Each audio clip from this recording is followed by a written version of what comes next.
Hey friends, today we're reading from the Jesus Storybook Bible and we're going to read God's Messenger. God's Messenger. This is somebody who God sends with a special message for the world. God had a job for Jonah, but Jonah didn't want it. Go to Nineveh, God said, and tell your worst enemies that I love them. No, said Jonah. They are bad people doing bad things. Exactly, said God. They have run far from me, but I can't stop loving them. I will give them a new start. I will forgive them. No, said Jonah, they don't deserve it. I'll run away, Jonah thought to himself, far, far away. So far God won't be able to find me. Then I won't have to do what God says. It's a good plan, he said, because as far as he knew, it was a good plan. But of course, it wasn't a good plan at all. It was a silly plan, because you can run away from God, but God will always come and find you. Jonah went ahead with his not-so-very-good plan. One ticket to not Nineveh, please, he said, and boarded a boat sailing in the very opposite direction of Nineveh. Well, it wasn't long before a fierce wind blew and the boat started to lurch and pitch and rock and roll, and everyone started turning green. Ugh. Jonah sat bolt upright in bed. You see, the first thing that went wrong with Jonah's not very good plan was that God sent a storm after him. The sailors couldn't sail their ship properly. We're sinking, they screamed, and started throwing everything overboard, suitcases, food, whatever they could find. By now, Jonah knew that the storm was his fault. Throw me in instead, he shouted to the sailors, and the storm will stop. The sailors weren't sure. It's the only way you can be saved, Jonah cried, and so 1, 2, 3, whoo! Splash. No sooner had Jonah hit the water than the waves grew calm, and the wind died down, and the storm stopped. Just then, when Jonah thought it was all over, when he was sure he was going to drown, God sent a big fish to rescue him. The fish swallowed Jonah whole with one big gulp. Oh.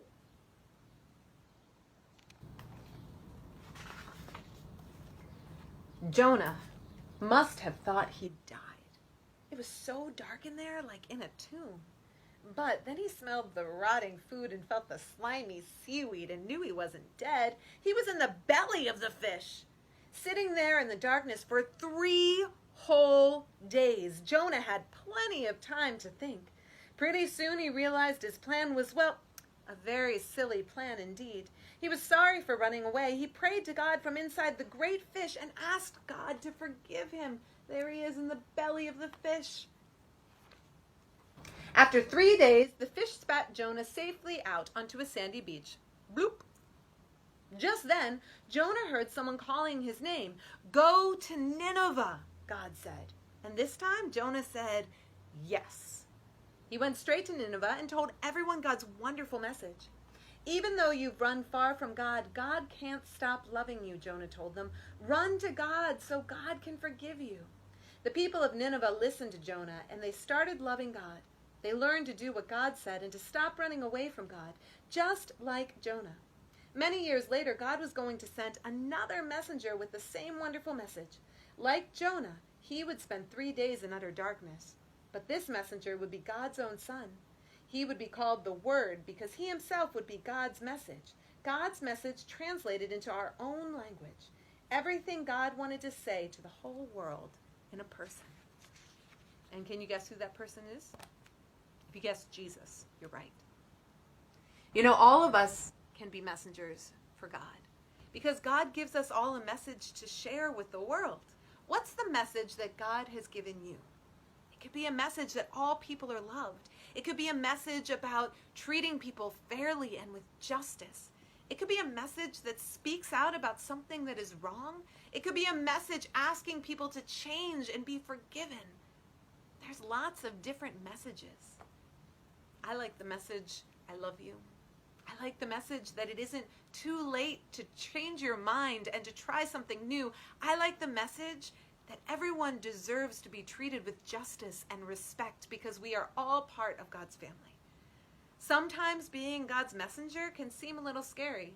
Maybe it's a message we don't know how to say, but we have to trust that God gives us the words if that's what God calls us to do.